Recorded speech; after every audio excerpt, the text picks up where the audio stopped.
Assalamualaikum warahmatullahi wabarakatuh. Kembali lagi dengan Sanan Hydrogram Pump. Oke teman-teman, kali ini saya ada pengetesan pompa hidram 4 in. Ini model linear, tapi klepnya di samping ya. Saya menyebutnya linear 4S. S itu adalah samping maksudnya. 4 itu adalah pompanya 4 in. Jadi pipa inputnya ini menggunakan pipa 4 in. Pompanya juga 4 in, klepnya model di samping. Terus pipa outputnya 2 in.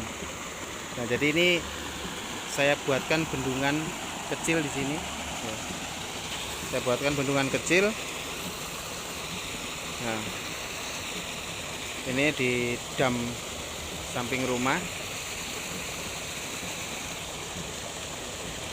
Ini sekitar 70 cm ya bendungannya. Jadi elevasi input ini sekitar 70 cm. Pompanya di sana. Panjang pipa input ini 7 meter. Oke, ini debit sungainya.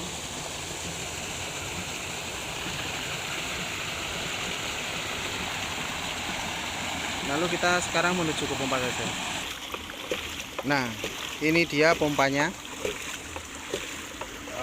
Jadi untuk klep limbah ini modelnya di samping. Nah, detail dari bagian dalam spesifikasinya ya itu sudah ada di video sebelumnya, sudah pernah saya upload. Nanti teman-teman juga bisa meniru.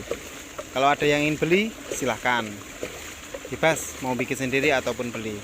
Tapi kalau misalkan bikin sendiri harus dibuat secara teliti ya, biar hasilnya juga bagus. Ini saya setting kecil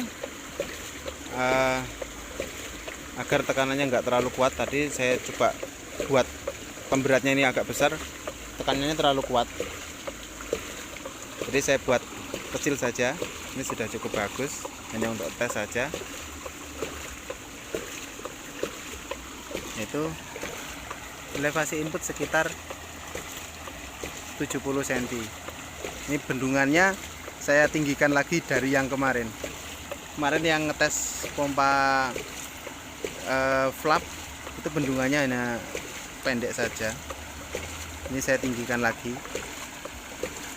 ya, jadi 70 cm.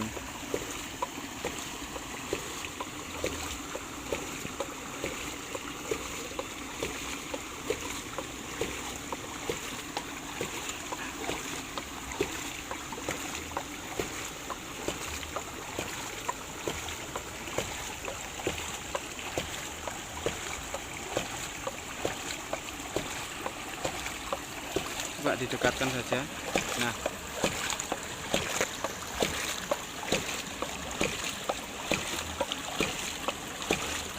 untuk klep limbah seperti ini. Jadi hati-hati ya kalau misalkan pemasangan nggak terendam. Perhatikan ada masuk angin nggak. Kalau ini insya Allah sudah nggak ada. Jadi kalau sebaiknya dibuat terendam aja nggak apa-apa untuk pemasangan di lapangan. Tapi jangan terlalu dalam, pas di atasnya ini, pas di atasnya pipa ini ya. Oke, saya stop sebentar ya. Nah, di sini yang perlu diperhatikan adalah pemberat. Jadi pemberat ini jangan terlalu mepet ya. Nanti kalau terlalu mepet dia akan menabrak di bodinya pompa. Jadi diatur saja. Nanti dua pemberat ini ya, ini plat ini bisa ditambah atau dikurangi. Saya sudah sediakan beberapa keping. Kalau misalkan dua ini sudah cukup ya sudah. Kalau dua ini misalkan kurang, digeser saja dua pemberat ini, digeser ke ujung. Nah, otomatis beban dari klep akan semakin bertambah karena ada momen di sini ya. Jadi kalau misalkan kurang bisa digeser saja atau ditambahkan satu misalkan. Dan lihat hasil dari output. Jadi pemberat yang banyak, yang tekanannya terlihat gede, itu belum tentu hasilnya lebih baik daripada yang seperti tadi. Karena kalau untuk mencapai kecepatan tertentu itu kan biasanya memerlukan jeda waktu. Nah kalau seperti ini kan jedanya pendek, dek terus gitu. Biasanya lebih banyak daripada yang jedanya lebih panjang dengan tekanan yang lebih besar. Makanya perlu dilihat nanti di output, dibandingkan mulai settingan yang awal seperti apa, terus dikurangi lagi atau ditambah. Cari yang paling efektif, cari yang settingan yang paling besar.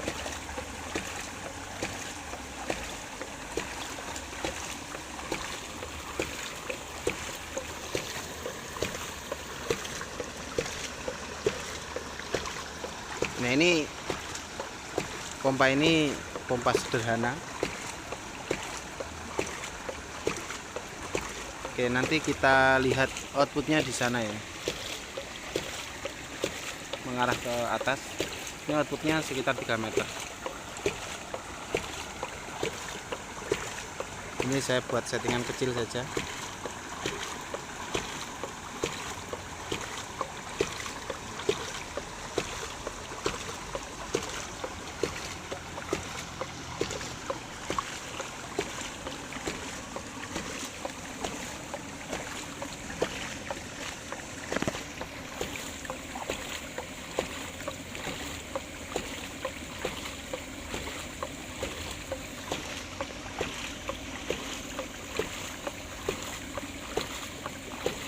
Nah, untuk pipa input ini sebenarnya kurang panjang ya.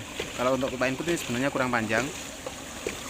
Nanti kalau misalkan elevasinya bisa 1 meter, nanti pipa inputnya dibuat panjang, misalkan 12 meter nggak apa-apa. Itu akan lebih bagus lagi nanti. Karena desain pompa ini meskipun pipa outputnya agak panjang nggak masalah. Pipa inputnya sorry. Misalkan 1 meter, nanti pipa input bisa dikasih 12 meter, jadi 12 dikalikan 12 saja. Kalau biasanya saya dikalikan 8, ini dikalikan 12 saja.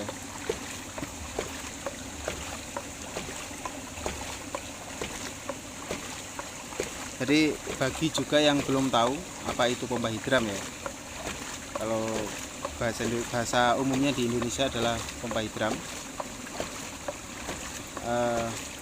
Pompa hidram itu pompa yang bekerja otomatis tanpa menggunakan listrik dan BBM. Bagaimana cara kerjanya? Nah, pompa ini bekerja berdasarkan tekanan air dari pipa input. Jadi karena adanya elevasi, otomatis kan air akan mengalir dari tempat yang tinggi ke rendah. Nah, di pompa ini itu diciptakan efek dari water hammer. Water hammer itu tekanan palu air. Jadi saat klep ini menutup ya, itu terjadi tekanan yang besar secara tiba-tiba. Nah, untuk detailnya penjelasan sudah ada di video saya yang sebelumnya, jadi ini sekilas saja. Jadi tekanan yang ditimbulkan tadi itu diteruskan ke klep hantar. Klep hantar ini klep searah. Kalau tekanan dia akan membuka. Kalau yang klep limbah, kalau kena tekanan dia akan menutup ya. Penutupan klep ini karena adanya gaya dari aliran air, makanya kecepatan aliran air di dalam pipa input ini sangat penting. Nah, itu berhubungan dengan desain dan kondisi lapangan, desain pompa dan kondisi lapangan, dan juga penataan instalasi pada pipa input. Banyak hubungannya. Ujung-ujungnya nanti ngefeknya ke kemampuan pompa, tenaga pompa. Jadi air yang ngalir dalam pipa input mendorong klep limbah ya. Awalnya dia buka, terus dia nutup. Nah, penutupan itu menciptakan tekanan yang tinggi secara tiba-tiba. Karena nggak ada jalan lain, otomatis dia hanya akan bisa membuka di klep hantar. Klep hantar ini jika kena tekanan dia membuka. Nah, di sini ada tabung udara. Dia tabung udara ini isinya udara. Ini nggak boleh ada air. Ini sifatnya dia sebagai peredam, sebagai akumulator.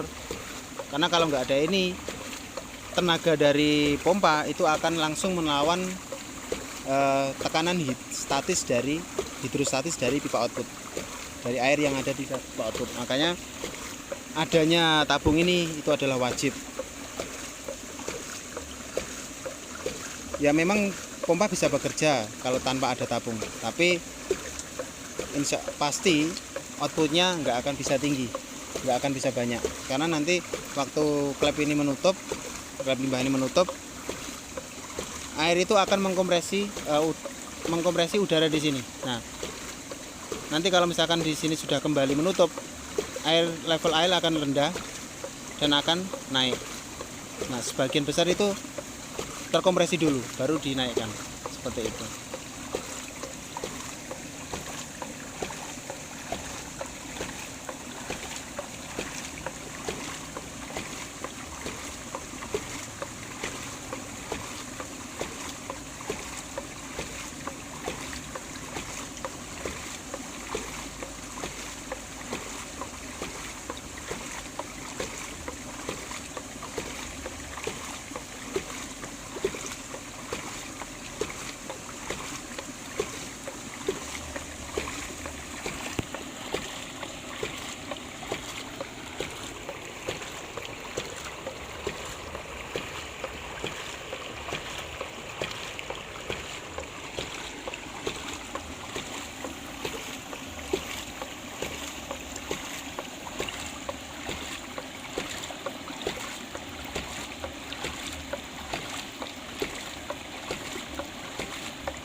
Pompa ini dulu pernah saya kirim ke Madiun ya. Jadi dibeli orang Madiun. Dulu di sana itu pertama kali saya bikin ya, yang model seperti ini. Yang pertama dicoba dengan elevasi setengah meter, itu dinaikkan 10 meter. Itu masih gede. Pipa 2N itu dia full. Dinaikkan lagi elevasi input 1 meter, dinaikkan ke output 10 meter. Itu pipa 2N itu full, dia continue, nggak ada jeda. Waktu itu saya lihat di video waktu percobaan dia, dengan panjang pipa input itu sekitar berapa ya, mungkin 8 meter ya waktu itu. Nah, habis itu saya minta untuk tambah elevasi dan tambah panjang pipa input. Pipa inputnya dibuat panjangnya, saya lupa berapa. Dinaikkan ketinggian 50 meteran waktu itu. Elevasi 1,5 dinaikkan 50 meter. Itu masih naik. Dan targetnya itu adalah 109 meter ketinggian vertikal. Tapi sekarang saya belum tahu itu sudah naik belum. Saya belum update lagi ke orangnya. Jadi insya Allah pompa ini meskipun sederhana tapi efektif.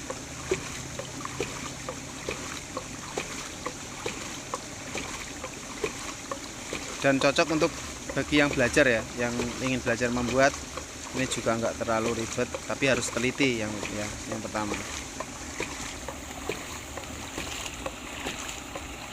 Oke, kita coba lihat di outputnya saja ya. Ini saya rasa sudah cukup di sini.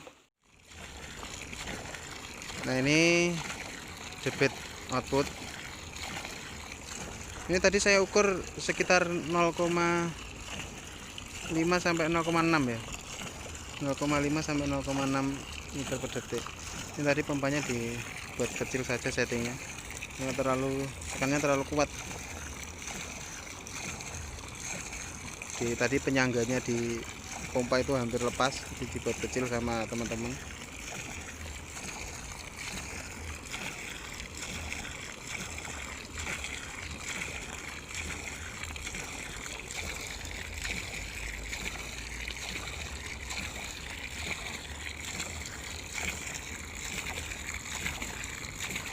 Ini pipa outputnya 2N ya.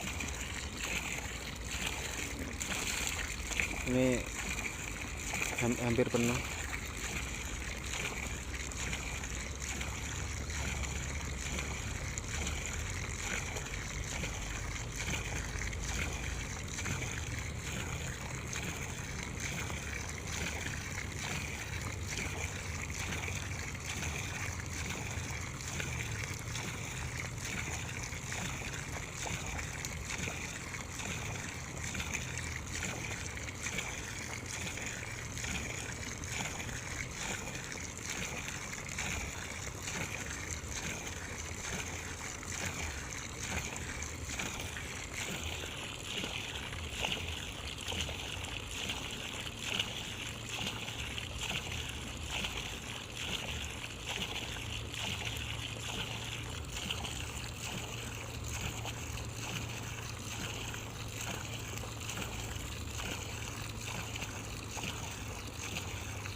Oke, saya kira cukup sekian dulu ya. Nanti bagi teman-teman yang ingin sharing, monggo WA saja ke saya. WA namanya siapa, asalnya dari mana. Oke, cukup sekian. Assalamualaikum warahmatullahi wabarakatuh. Semoga ini bermanfaat ya.